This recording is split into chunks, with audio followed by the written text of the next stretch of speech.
mysterious drone spotted in the tri-state area now reported to be flying illegally over Gabreski Airport in Suffolk. Completely normal.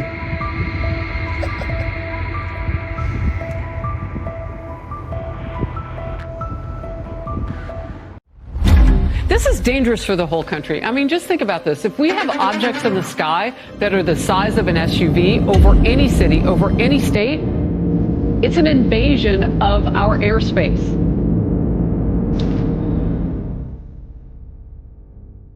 Eberus is a directed energy, basically a directed EMP. It seems to me from the reading I've done on it, it's defense against drones. Now to the alarming images tonight, the frightening moments on an American Airlines flight from LaGuardia Airport here in New York to Charlotte.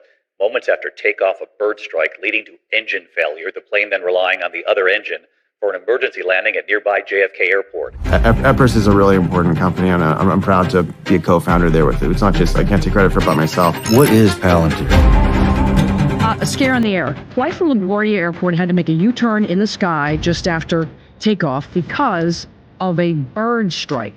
I walked out because it was worthless. Every question that was asked by a member of the state legislature, great questions, no answers. Well, the White House is downplaying the threat.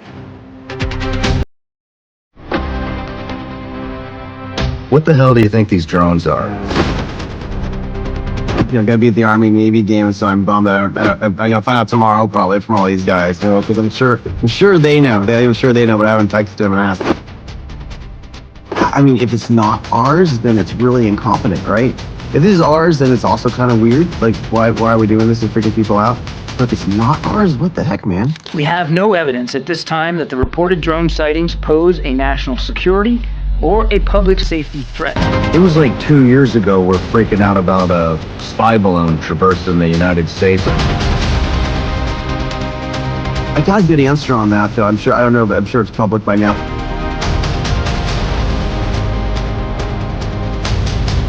Because of the fact that we let it stay up, we were able to hack into it, trace back where the data was going, and like find out a lot about the Chinese.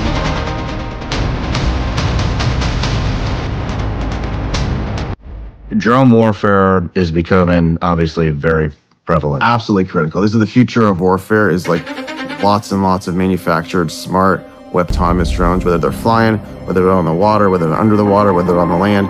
And that is the future of warfare as far as I'm concerned. How many drones could, like, one of these, what do you call the actual, is it Leonidas? Leonidas.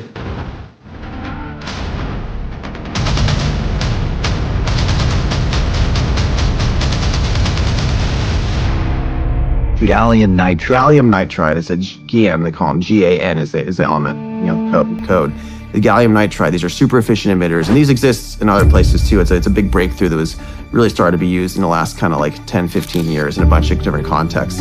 But it turns out if you use the AI chips, get the power to hit the gallium nitride, you're taking a bunch of power and you're kind of condensing it into like a 10,000th of a second. So super fast burst, and the burst is intense enough because it's so condensed that when it hits the drone, when it hits the electronics, it fries them.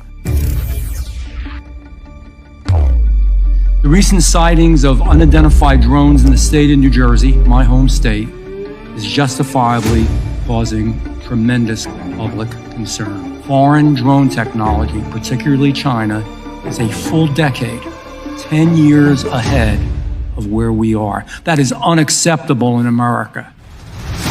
I think the vibe shift that we've been talking about is like a lot of people are comfortable living with lives safely, and I think it's important that a lot of people come over to live with the truth, even if it's dangerous. Well, let's be honest with the American people and treat them like adults and tell them what it is. It's our government, or there's a foreign nexus. So as much as the military-industrial complex, like you talked about, is an issue, you have some stuff we need to know how to do to keep America safe and to be the best in the world. You know, I'd gotten out of defense for a few years because after Palantir, it's hard. You have to go talk to senators, you have to go to the DOD. It's stressful stuff. I built companies elsewhere, like you mentioned. I'm going to tell you the real deal. Iran launched a mothership probably about a month ago that contains these drones. I had a bunch of people who we work with in like the bio world say, we're not going to work with you anymore if you're doing defense. This is so wrong. Like, you're just evil. Why would you do this stuff? Like, it's just wrong to do. And a lot of fun just wouldn't even mean it. Honestly, so it was like a thing you weren't supposed to do.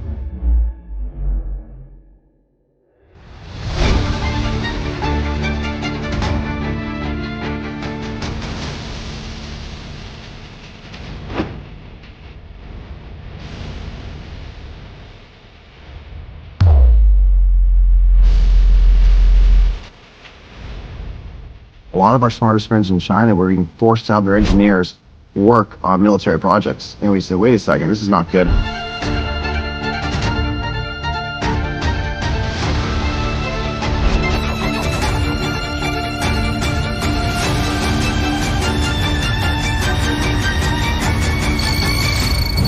Well, I mean, I think the fact that we let China and Russia become such close allies is ridiculous. I think that was a huge strategic mistake. And I think they're not necessarily natural allies. I think that was something where we drove them into each other. So that concerns me. This buzzing heard overhead can be alarming. Drones frighten me to begin with. They may be frightening to some and possibly dangerous to others. Like the drones reported flying over the rest of the tri-state area, Suffolk County officials say the drones flying over Gabreski Airport are a mystery. They say they will now be using mobile detection technology to try to identify them. On the East Coast this morning, the drone sightings that had parts of New York and New Jersey looking up to the skies in recent weeks for like more than a month. A former astronaut who spent 15 years with NASA says he came into contact, not with a drone, but another unidentified object last summer. And joining me now is that former astronaut, Leroy Chow. But you also had an incident yourself, right? What happened? Right. What did you see, and what do you think it was? Right, and that was in August. I was flying back from Colorado, and I just refueled in the panhandle of Texas in my small airplane, and I was flying back to Houston on an instrument flight plan, and we were in clear air, and I was about 9,000 feet, and suddenly, out of nowhere, these two big metallic spherical orbs, one on top of the other, about 3 feet in diameter each, went zipping by the left side of my airplane, right underneath, about 20 feet away. And I got a good look at them only for a second. And, it happened so quick, there wasn't even a chance to get scared, but it could have been a bad result if they had actually hit me. So what do you think it was? That was mysterious. It wasn't on radar. Air traffic control certainly didn't alert me. It wasn't on my display that shows other airplanes that are participating with the FAA required transponders. So I don't know what it was. My first guess is it's some kind of a military program, a drone of some kind.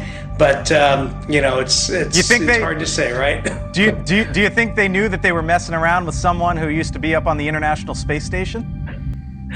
Frankly, I think whoever was operating the drone wasn't aware that I was there, right? So it's just kind of dumb luck that they didn't hit me, and it kind of makes me a little more, wary as a pilot, and I'm keeping my eyes out a little more outside than I used to. Is the government doing enough, Leroy? What's that? Is the government doing enough? I'm sorry, you're cutting out a little bit.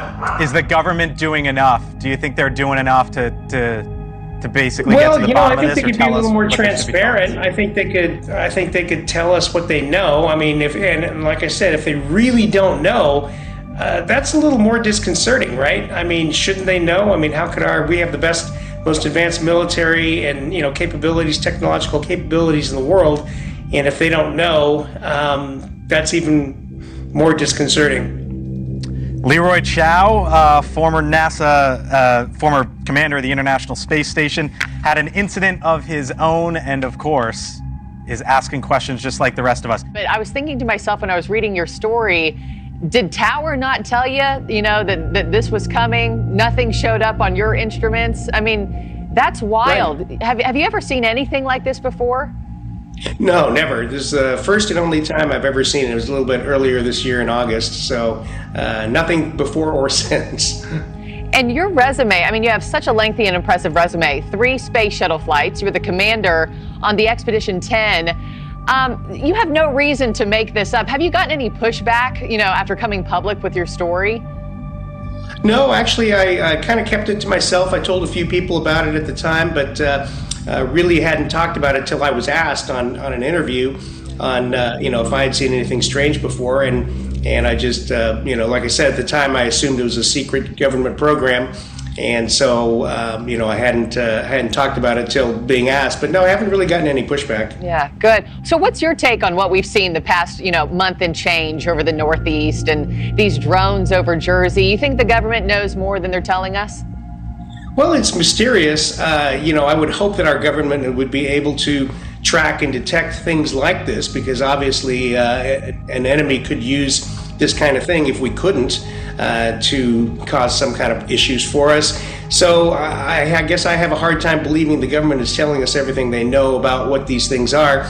Interesting, as you reported, that since the FAA temporary flight restrictions went up, that the activity has dropped off dramatically. That's interesting. That suggests it is, civilian operators of commercial drones.